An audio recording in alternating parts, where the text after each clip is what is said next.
नमस्ते। आप सभी से अनुरोध है कि कृपया हमारी चैनल को सब्सक्राइब करें, वीडियो को लाइक भी अवश्य कर लें। अजीत भारती को उनके खिलाफ की गई एफआईआर में दिल्ली हाई कोर्ट से रिलीफ मिल गई है।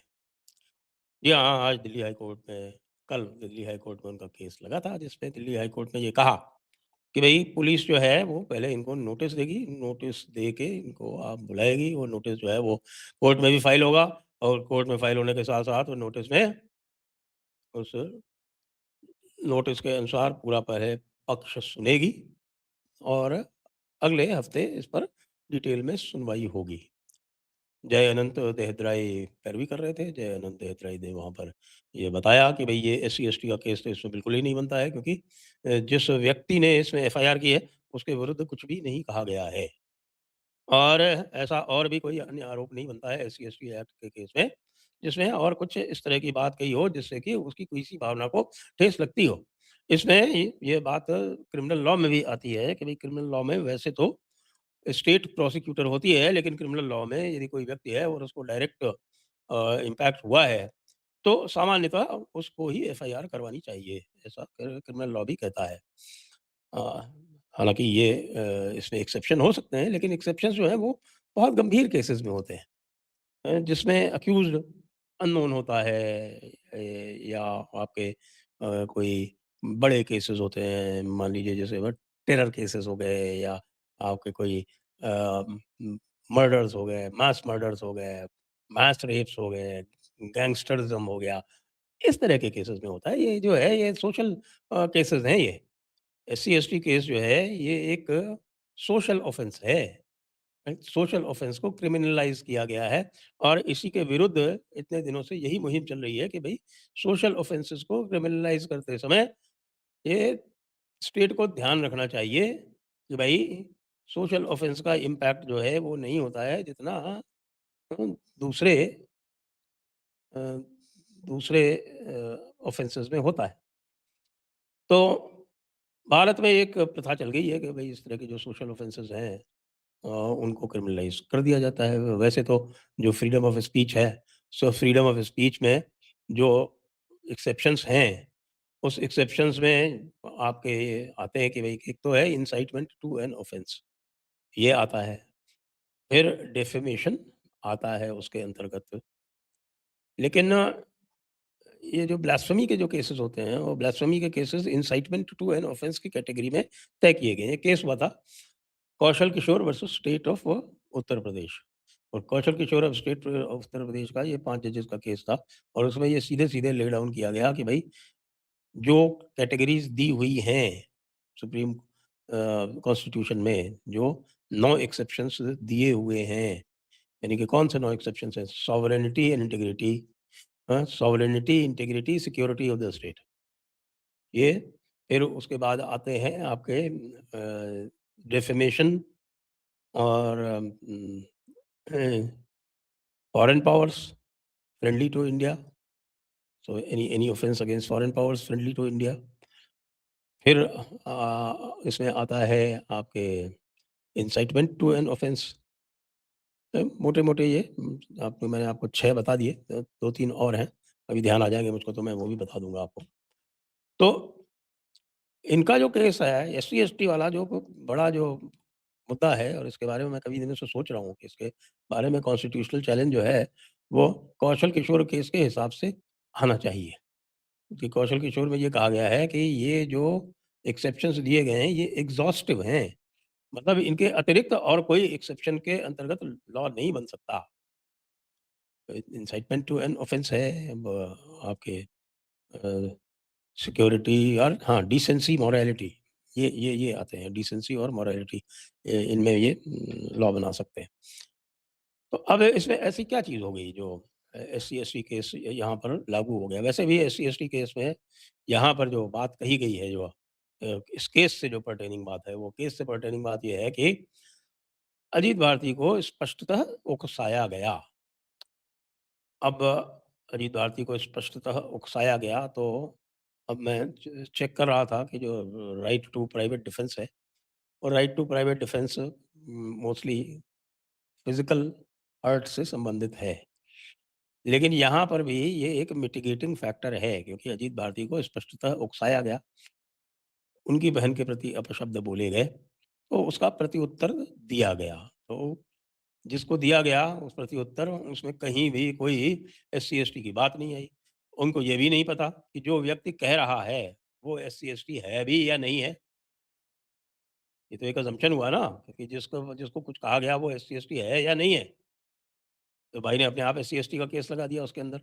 एससी-एसटी के केस के दुरुपयोग के मामले बहुत अधिक बढ़ चुके हैं। इतने अधिक बढ़ चुके हैं कि इसीलिए आप देखेंगे कि सबसे आसान काम जो अ, सरकार के लिए है, वो ये है कि भई एससी-एसटी के झूठे केस और एससी-एसटी में एफआईआर फाइल करने पर इंसेंटिव, ये 2 जो काम हैं, इनको रेगुलेट नहीं करेंगे, तो ये जो असंतोष भड़का हुआ है, ये कभी समाप्त नहीं होगा। और ये दोनों कार्य जो हैं, ये इस सरकार ने स्वयं चला के अपने माथे लिए हैं। तो कोई कारण नहीं था कि ये इस प्रकार के ये काम करते यहाँ पर। बगैर मतलब उसमें जो है वो आपने म बढ़ा के उसमें 25-26 और पता नहीं कितने और ऐड कर दिए। 47 47 एक ऐसा सोशल ऑफेंस जिसमें 47 इन्फ्रैक्शंस हो सकते हैं। Never heard of in the whole world, पूरी दुनिया में नहीं है कहीं। यहाँ तक कि जो इस्लाम का भी जो ब्लास्फेमी लॉ है, वो भी इतना कट्टर नहीं है। वो भी जो है वो बहुत सारी चीज़ें जो कहता है वो स्पष्ट रूप से कहता है। तो अब ये मामला तो थोड़ा-सा लगता है कि कंट्रोल में आ जाएगा। लेकिन मामला ये कंट्रोल में आने से क्या और जो समस्याएँ हैं वो उनका समाधान हो जाएगा? भई जो आरक्षण वाला मामला चल रहा है वो तो चल ही रहा है। आरक्षण वाले मामले में आप लोगों को जंतर-मंतर पर जाने नहीं दे रहे हैं। जो भी जंतर-मंतर पर जा रहा है उसको आप डिटेन कर ले रहे हैं। जो अन्य माँगें हैं और जो पूरी तरह से तर्कसंगत माँगें हैं, उन तर्कसंगत माँगों पर कोई बात करने को तैयार नहीं हो रहा है। उल्टे बड़े-बड़े नेता जो हैं वो कोई करवोक्तियाँ कर रहे हैं। कभी राजनाथ सिंह जी भी बोल देते हैं और प्रधानमंत्री के सामने चिराग पासवान जो उनका बिल्कुल बड़ा नज़दीकी बेटा है, वो बोल देता है। हालाँकि मैं कहूँगा आज ओम प्रकाश राजभर जो हैं वो बोले हैं। ओम प्रकाश राजभर आप जानते हैं कि वो ओ ओबीसी समाज से आते हैं। राजभर जो है ओबीसी समाज से हैं और वो यादवों से प्रताड़ित हैं।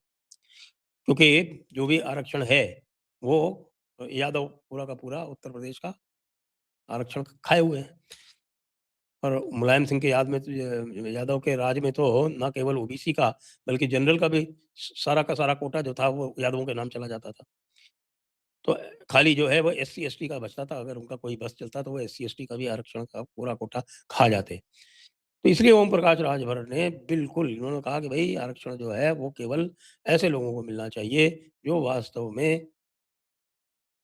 वास्तव में इसकी अर्हता रखते हों, जो गरीब हों, जो वास्तव में ऐसे उनके पास साधन ना हों जिससे कि वो दूसरों से प्रतिस्पर्धा कर सकें। तो ये वाक़ई जो वास्तव में जो गरीब हैं, जो वास्तव में पिछड़े हैं, उनको देना चाहिए, ना कि रामदास अठावले को। उनसे प्रश्न जो है वो रामदास अठावले के संदर्भ में पूछा गया था। वो तो उनका स्पष्ट मानना था कि रामदास अठावले को इसकी आवश्यकता नहीं है और उन्होंने ये भी कहा कि भई इसका वर्गीकरण तो होना ही चाहिए। देखिए वर्गीकरण का माँग सभी कर रहे हैं।